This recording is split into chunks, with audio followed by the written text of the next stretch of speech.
In the world of watches, this is prime time. Over 8 days, more than 100,000 visitors will pass through the Basel World Fair. Retailers say what happens here sets the tone for the entire year.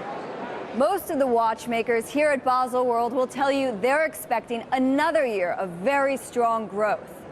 But some admit that in recent weeks, their forecasts have begun to shift. The question now is just how much global events will cause their businesses to cool off.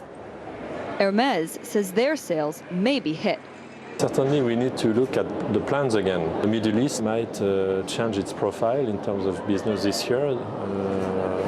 North Africa has never been a huge part of the business, but certainly Japan is even more concerning, as it is the second largest market for Hermès and for the Hermès watch business, historically.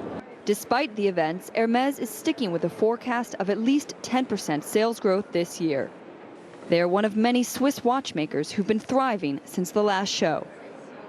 In 2010, Swiss watch exports rose more than 20%.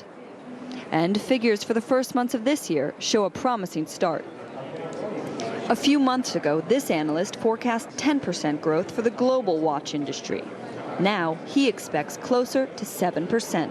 Everybody is basically very, very upbeat and saying everything is fine and it's all about China, but you get the impression when you're talking to people, they're worried about the Middle East, that's about 10% of the global market. They're worried about Japan, that's about 5% of the global watch market.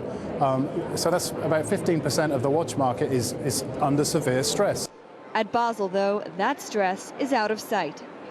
Olivia Stearns, Bloomberg, Basel, Switzerland.